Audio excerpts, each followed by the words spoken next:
lifestyle designers. This is Zach here with secretsoflongevity.com. There are major differences between grass-fed beef and grain-fed beef. We could even go a step further, and basically the things I'm going to talk about in this video apply for dairy, grass-fed versus grain-fed dairy, eggs, pasture-raised chickens versus more cage, grain-fed or soy-fed chickens. Same thing goes for any other animal, whether it's pigs, chickens for meat, fowl, ducks, other wild animals that might be domesticated.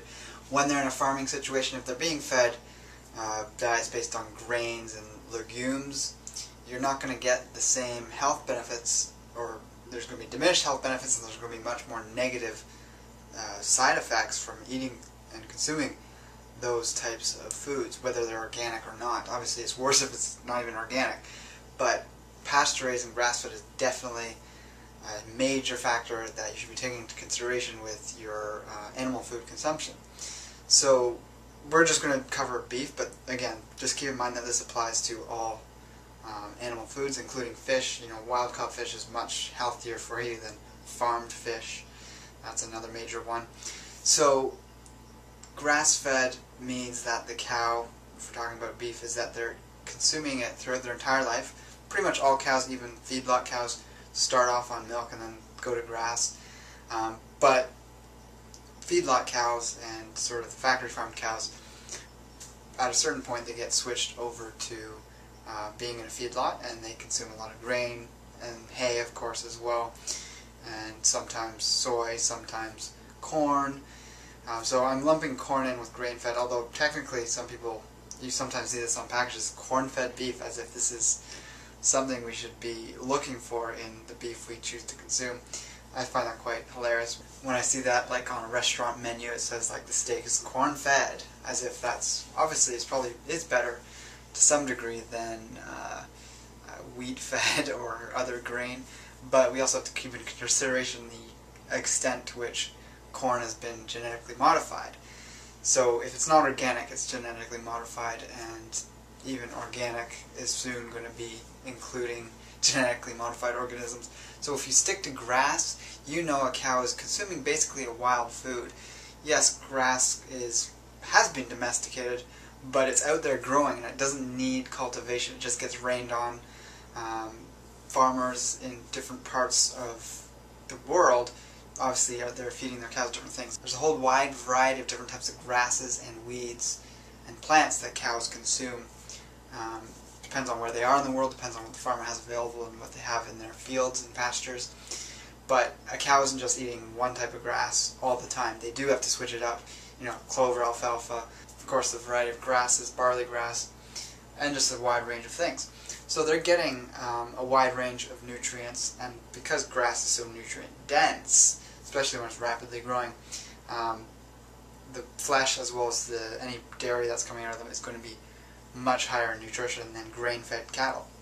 So the biggest factor that people talk about that you should definitely take into consideration is the polyunsaturated fatty acid profile of the food that you're eating.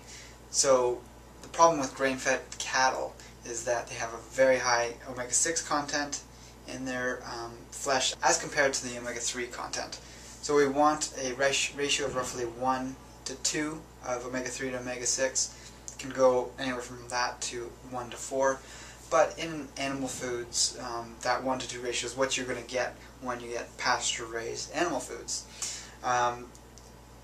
Grain-fed cows actually have pretty much the same amount of omega-6 as grass-fed cows in terms of amounts, but the omega-3 is just non-existent, very, very, very small amounts, and because of that, when you consume this in excess, you're going to get way too much omega-6 fatty acids, which leads to inflammation, and it throws off the whole internal balance of omega-6 to omega-3 ratio inside you, so that's obviously not a good thing. There's negative consequences to that.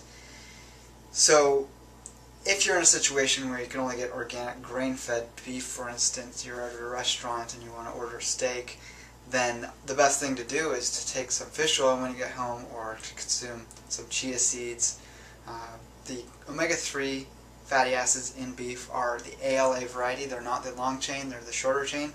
So it's not like a replacement for a longer chain fatty acid such as those found in fish or algae or purslane and extremely small amounts of garlic.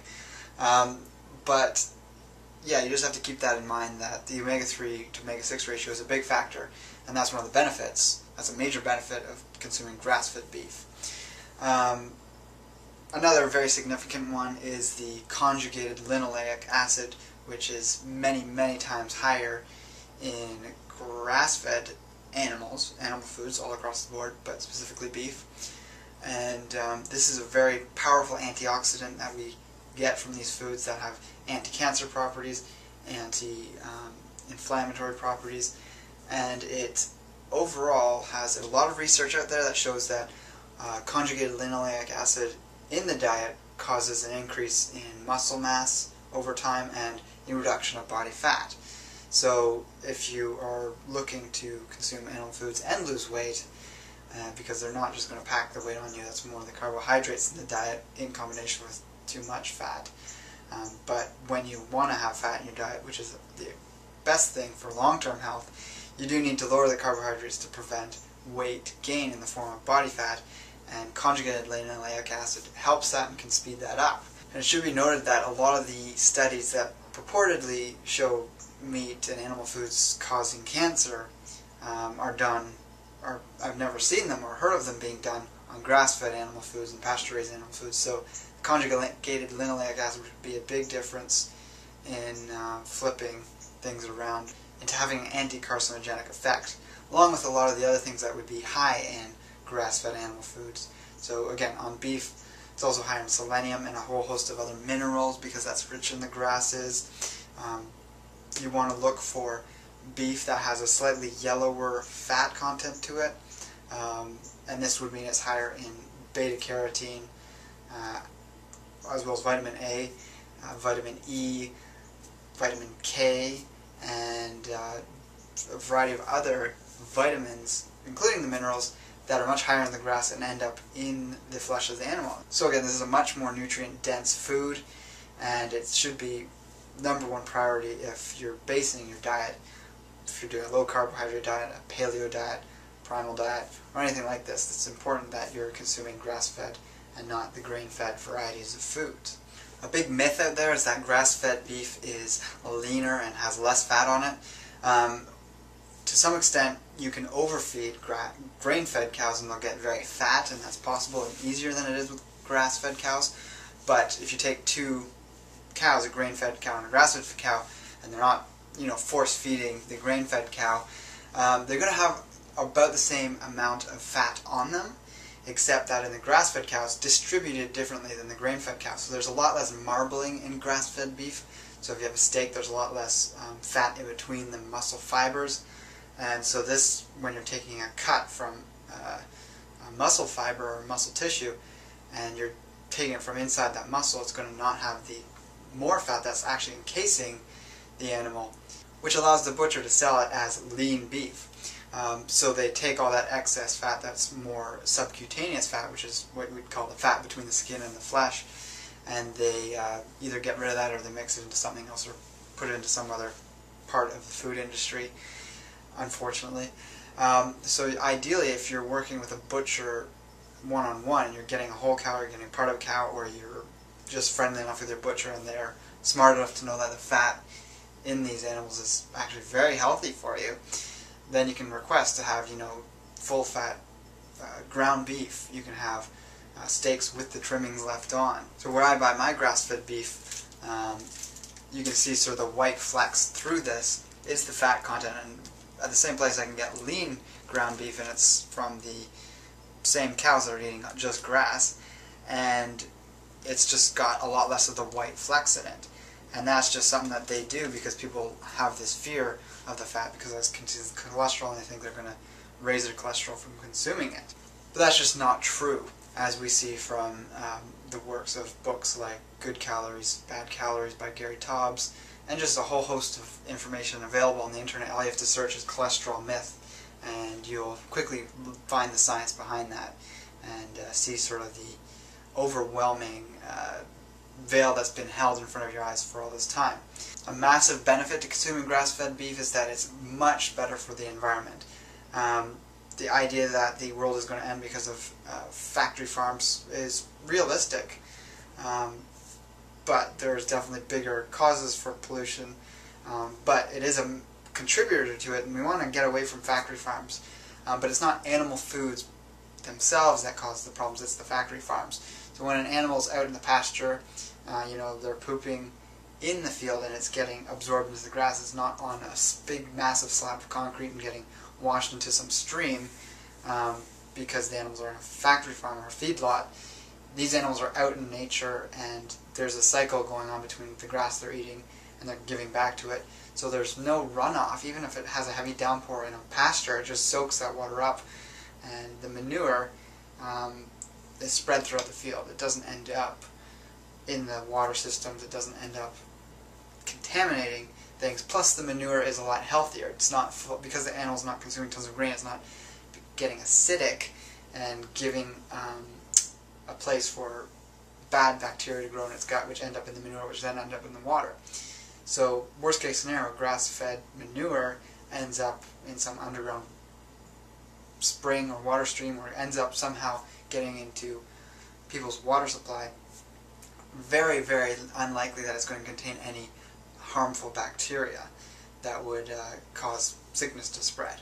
And then, of course, people cite the fact that grass-fed animals are much more flatulent, and that's just the natural process of herbivores. Is the grasses and greens they consume give off a lot of methane, and it is true. However, that carbon dioxide footprint is in the grass, and when that grass would have died anyways, it would release that back into the environment. So an animal eating it is only just moving that carbon dioxide from one place to another into the atmosphere. It would have happened anyways, perhaps taken a little longer time, but this is a cycle, so it's not like it's making more carbon dioxide than is actually available in the environment. So that's another thing that should be remembered, instead of just trying to vilify all animal foods as being the worst thing for the environment. So I've got a link below if you want to grab some grass-fed animal foods of your own. The link below is US Wellness Meats. They have grass-fed beef, grass-fed pork, or pasture-raised pork, grass-fed lamb, grass-fed bison, various grass-fed dairy products. They can't sell raw dairy, of course, on their site because it's they ship them to a lot of different states and it's illegal in some places. But they do have grass-fed or raw grass-fed cheeses, which is legal because when the cheese is aged over 60 days, it can be shipped anywhere. So you can find those. You can find the pasteurized grass-fed dairy products if you're interested in those that aren't the cheeses that unfortunately would have to be pasteurized. But this is a great site. I actually switched which affiliate I was sponsoring. So US Wellness Meats is a much better site than I had before. The Hearst Ranch, which I did have, is another great site, but I did notice that their prices were a little not as good as US Wellness Meats, so I wanted to give you guys the best option here. And also, I have to mention that the percentage I make off this affiliate is much less than Hearst Ranch, less than half of it. So I really want to give you guys the best options here in terms of what's available out there on the internet. So that's why I did that. They also have a much wider selection of organ meats, amazing looking beef jerkies, and other types of jerkies I'm interested in trying myself. And there's some honey and other things on the site, so go check it out. Links below. I've also got the full study below in the link section of study done on the differences between grass-fed versus grain-fed meat, and it's a very good thing to look over if you want more proof of this. So with that, take care and embrace life without limits.